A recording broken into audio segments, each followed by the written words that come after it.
Le docteur George Carlo est un revenant. Ce scientifique américain, voici 6 ans, avait essayé de révéler au public les résultats de ses études sur les dangers du portable. Il venait de mener une vaste enquête pour l'industrie de la téléphonie mobile, qui avait accepté de mettre 28 millions de dollars sur son laboratoire et son équipe pour prouver l'innocuité des portables. Mais il en était arrivé à des résultats inverses, devenant ainsi l'ennemi juré de ses commanditaires, et il avait disparu de la scène. Aujourd'hui, il prépare minutieusement son retour.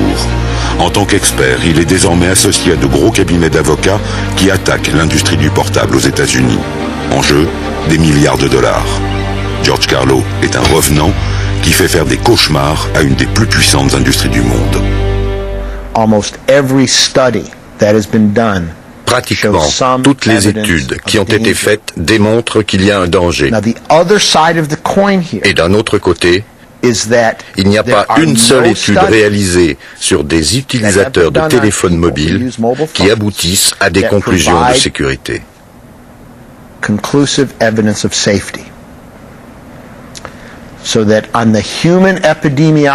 côté donc, vous avez des études épidémiologiques qui démontrent des problèmes ou des problèmes potentiels, et de l'autre, des études qui ne sont pas concluantes.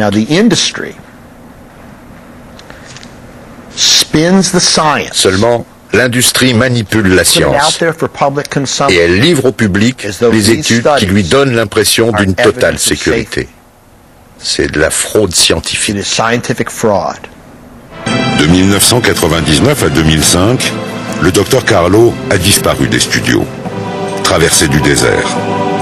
Mais aujourd'hui, ces temps difficiles sont presque oubliés. Patiemment, il constitue une équipe qui va l'épauler dans son nouveau combat contre l'industrie, cette fois devant la justice américaine.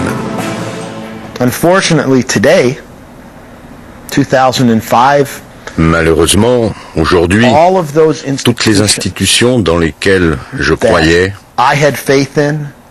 que les consommateurs avaient appris à respecter, dans lesquelles les consommateurs devaient pouvoir avoir confiance, ont été compromises d'une façon ou d'une autre par les activités de l'industrie du sans-fil.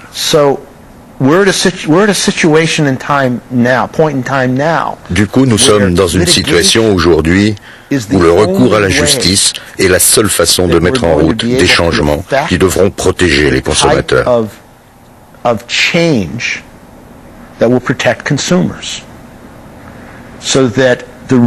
La raison pour laquelle je crois que le recours judiciaire est si important, c'est que c'est la seule chose qu'il nous reste. Depuis l'été dernier, George Carlo est à nouveau invité par la presse américaine. Bonsoir à tous, ici Richard Green. Je suis avec un des plus grands experts mondiaux sur les portables, auteur de Téléphone portable, les hasards invisibles de l'âge du sans-fil.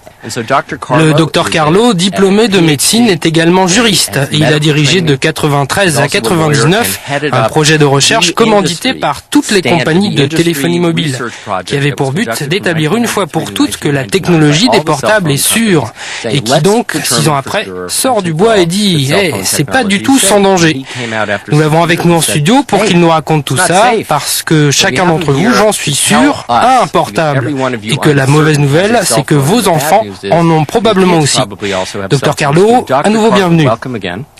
Merci. Docteur Carlo, dites-nous ce qui ne va pas avec les téléphones portables.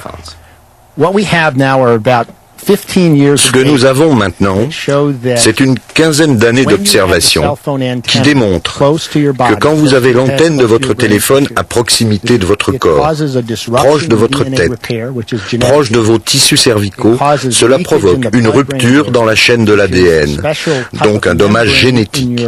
Cela provoque des ruptures dans les barrières sanguines cérébrales, qui sont des membranes spéciales dans les vaisseaux sanguins. Et nous avons enfin maintenant 14 études épidémiologiques d'utilisateurs de téléphones portables et la majorité d'entre elles démontrent un risque plus élevé de développement de tumeurs bénignes et malignes chez les utilisateurs de portables.